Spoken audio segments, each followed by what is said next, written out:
الدين عند الله الإسلام أفغير دين الله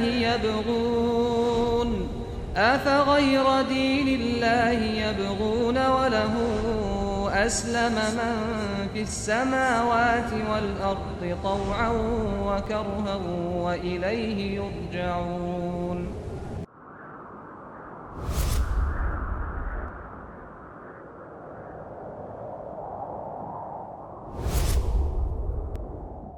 안녕하세요. 카람 김은수입니다. 저번 시간에 이어서 이번에 또 한국 사람들이 많이 묻는 이슬람에 관한 질문 그리고 답변을 하도록 하겠습니다.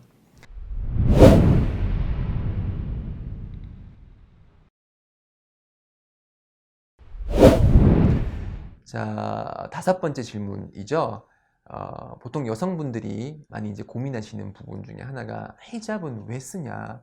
히잡 부자연스럽다. 그리고 보기도 별로 안 좋은 것 같다라고 하면서 히잡을 쓰는 것에 대해서 상당한 거부감을 가지고 계시는 분들이 많은 걸로 알고 있습니다. 특히 이제 나이가 많으신 분들은 히잡을 쓰시는 여성분들을 보고 대놓고 손가락질도 하고 그러시는 걸로 알고 있는데, 이게 히잡이라는 게 외래 문화가 아닙니다. 조선시대만 해도 양반 계층들은 그런 히잡에 해당하는 그런 머리수건 같은 걸 썼고요. 지금 뭐 조선시대를 배경으로 한 그런 드라마 같은 걸 보면 여성들이 외출을 할 때 이렇게 얼굴을 딱 드러내놓고 장옷을 입고 그렇게 외출하는 그런 풍경들이 보이죠. 그래서 얼굴만 내놓고 드러내놓은 장옷 썼었고요. 아랍어로 니캅이라고 하는 얼굴 전체를 다 가리는 것도 우리 조상들이 썼습니다. 그것은 이제 순우리말로 너울이라고 했는데요. 너울은 명예의 상징이었습니다. 그래서 이제 낮은 신분의 양반이 아닌 여성들은 쓰지 않았고요.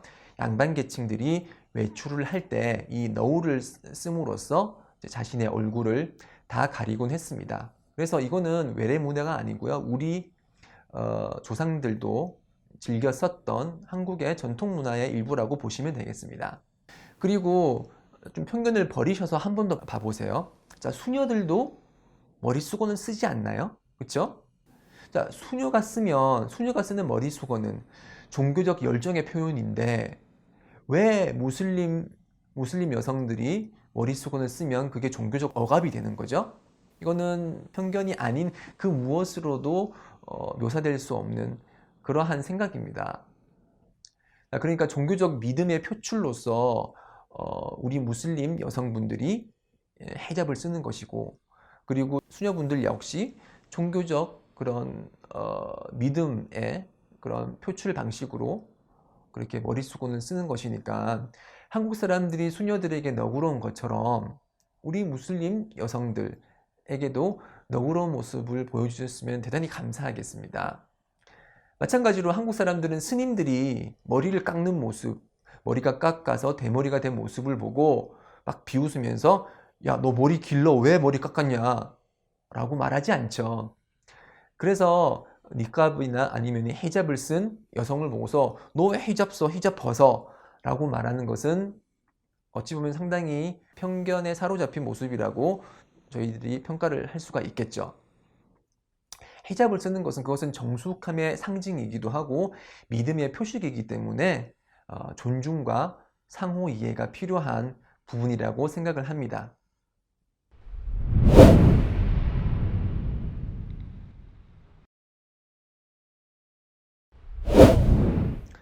자, 다음으로는 일부다처제에 관해서 알아보도록 하겠습니다. 이슬람 하면 떠오르는 것 중에 하나가 일부다처제. 맞습니다. 이슬람은 일부다처제를 허용하고 있습니다. 동시에 4명까지 아내와 결혼을 할 수가 있는데요. 자, 일부다처제를 이유로 이슬람을 비판하려고 하시는 것인지요? 그러면 우리가 존경에 맞지 않는 세종대왕을 한번 보도록 합시다. 세종대왕은 몇 명의 아내를 두셨는지 혹시 알고 계신가요? 4명보다 많은 8명입니다. 8명의 아내를 두었죠. 일부 다처제 혹은 일부 사처제를 비판하려면 세종대왕부터 우리가 먼저 비판해야 되는 건 아닌가요?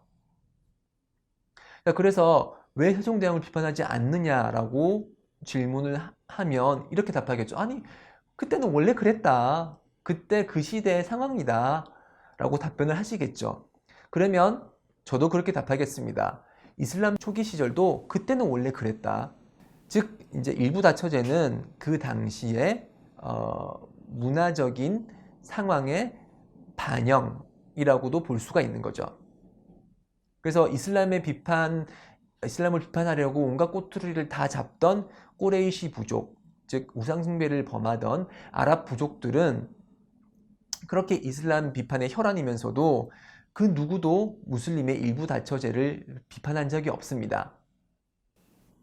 즉 그 이야기는 그 당시에는 일부 다처제가 아주 자연스러운 일이었다는 것이죠.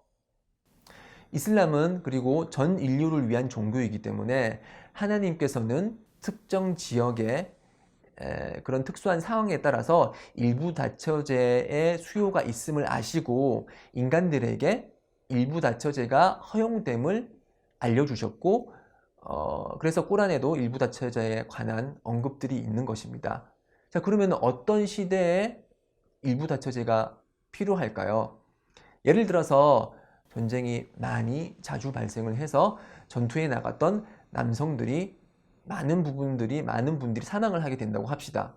그러면은 남성의 숫자는 줄어들게 되고 여성의 숫자는 많게 돼서 남녀 성비가 불균형을 이루겠죠. 그때는 남자 한 명이 여성 한 명, 여성 한 명이 남성 한 명과 결혼하게 된다면 결혼하지 못하게 되는 여성분들이 많이 생길 것이고, 그래서 사회적인 그런 갈등의 소지가 생길 수가 있습니다. 그래서 그럴 경우에는 남성 한 명이 여성 한 명 이상과 결혼하는 것을 허락함으로써 그런 결혼을 못하게 되는 여성의 발생을 막을 수가 있는 것이죠. 또 다른 예로는 결혼을 한 아내가 아기를 낳지 못합니다. 그런 가정을 한번 해봅시다. 자, 아내가 불임일 경우에는 남성이나 여성 마찬가지로 이제 후손을 보고 싶어 하는 그런 생각은 자연스러운 현상이죠. 이때 일부 다처제를 적용을 해서 애를 낳을 수 있는 두 번째 부인을 두는 것도 그런 우리의 후손을 보고 싶어 하는 본능과 일치하는 그런 제도라고 할 수 있을 것입니다. 자, 그래서 일부 다처제는 필요에 의해서 허락이 되는 상황이지 그것이 의무사항은 아니라는 것을 제가 한 번 더 강조드립니다. 그리고 꾸란에서는 공정을 기하기 힘들다면, 즉 이제 여러 아내들 사이에 공정을 기하기 힘들다면 한 명의 여자와 결혼하는 것이 더 좋다라고 언급을 하고 있습니다. 자, 그렇다면 현대 한국을 살아가는 무슬림들에게는 일부 다처제가 좋을까요? 아니면 일부 일처제가 좋을까요? 자, 이렇게 아주 바쁘게 생활하는 현대 사회에서 솔직히 일부 다처제는 실천하기가 힘듭니다. 일부 다처제를 하게 되면 예를 들어서 2명의 여성과 결혼을 했을 때 2명의 아내에게 공정을 기하라고 하는 것이 이슬람의 가르침이거든요. 예를 들어서 그 2명에게 지출하는 비용도 동일하게 비용을 지출을 해야 되고요. 함께 하는 시간까지 똑같이 배분을 해야 됩니다. 솔직히 한 명의 아내를 기쁘게 해주기도 벅찬데 시간도 없고 여러 경제적으로 부족한 부분들이 있는데 2명까지 어떻게 감당을 하겠습니까? 솔직히 버겁습니다. 네. 그래서 그렇게 2명 이상을 두게 된다면은 한국에서 제대로 된 결혼 생활을 하기가 힘들겠죠. 뿐만 아니라 주위에서 2명의 그런 아내를 두었다는 것에 대한 그런 부정적인 시선들, 그리고 더군다나 실정법상 그런 중혼이라는 것은 이제 한국의 법률에 어긋나기 때문에 또 위법적인 소지로 인해서 신분적인 불안함을 이제 느낄 수도 있겠고요. 그래서 하나님께서는 또 다른 꾸란 구절을 통해서 와시루훈나 빌 마루프, 즉 그 관습에 해당 지역과 해당 지역과 그런 시대에 맞게 훌륭하게 살아가라, 그렇게 무슬림들에게 명령을 했습니다. 그래서 훌륭한 삶을 사는 것은 우리 무슬림들에게 의무사항이기 때문에 만약에 일부 다처제를 통해서 일부 다처제 실천을 통해서 훌륭한 삶을 살아가기 힘들다면은 일부 다처제가 아닌 일부 일처제, 즉 한 명의 여성과 결혼하는 것이 그것이 훨씬 더 좋은 것이죠. 이러한 이유로서 실제로 전 세계에 있는 거의 모든 무슬림들이 일부 일처제를 유지하고 있습니다. 네.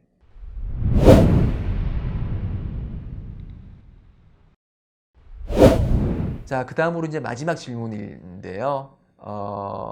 오해를 하시는 부분들 중에 가장 이제 많은 부분을 차지하는 것이 지하드, 소위 이제 성전에 관해서 사람들이 질문들을 하십니다. 꾸란에는 성전에 관해서 이야기가 많이 나온다.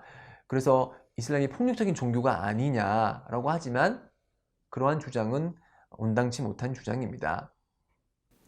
이슬람은 삶의 모든 영역을 다루고 있고 그래서 삶의 한 영역 중에 하나가 전쟁입니다.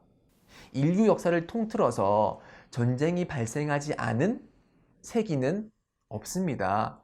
그만큼 전쟁이 자주 발발을 한다는 얘기인데요.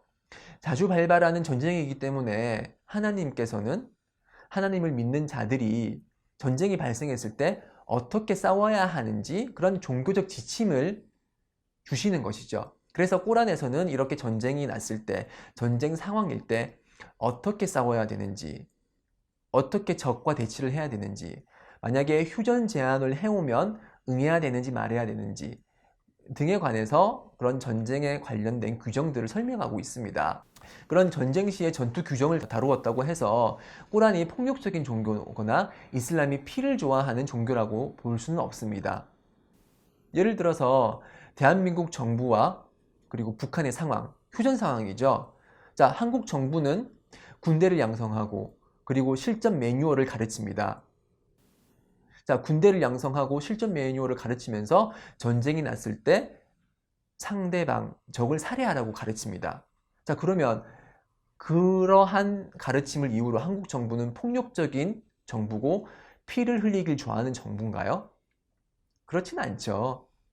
이슬람은 타 종교와는 달리 이제 삶의 모든 영역을 가르치기 때문에 그리고 그 전쟁이라는 것은 인류의 삶에서 피할 수 없는 부분이기 때문에 하나님께서는 그 전쟁이 났을 경우에 어떻게 대처해야 되는지에 관해서 지침을 주는 것이고 이런 지침은 타 종교에서는 발견되지 않는 부분이기 때문에 그 어떤 종교보다 현실적인 그런 종교라고 할 수가 있는 것이죠. 물론 이런 꾸란에서의 그런 전시 상황에서의 지침을 전쟁 상황이 아닌 평시에도 적용을 하는 무슬림이 있습니다. 그런 무슬림들이 무리를 일으키고 있고 테러 집단으로 이제 테러 집단을 형성을 하면서 전쟁 상황에서 적용될 수 있는 여러 이제 행동들을 하게 되는데요. 그들은 당연히 비판을 받아야 됩니다. 꾸란을 잘못 이해했고 꾸란을 잘못 적용했기 때문이죠.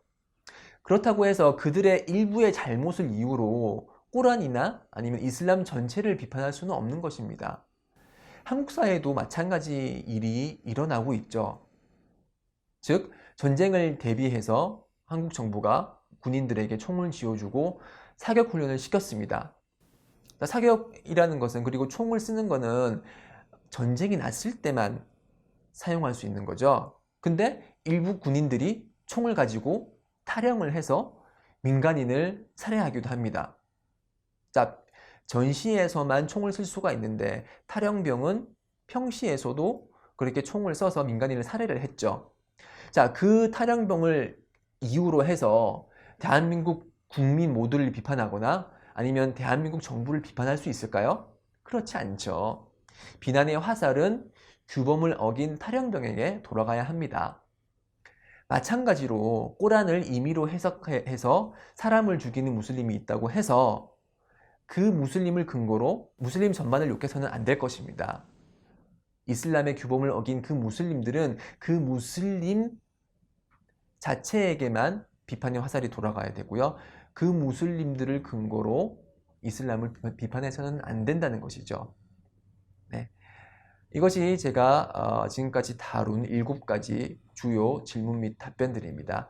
제 그런 답변이 여러분들이 이슬람을 제대로 이해하는데 도움이 되길 바랍니다. 네, 하나님의 종교 이슬람은 여러분을 위한 종교고, 그리고 지극히 정상적이면서도 이성적인 종교입니다. 이슬람을 통해서 여러분이 하나님을 진심으로 경배할 수 있게 되길 바라면서 저는 이만 줄이도록 하겠습니다. 다음에 또 뵙겠습니다. 감사합니다.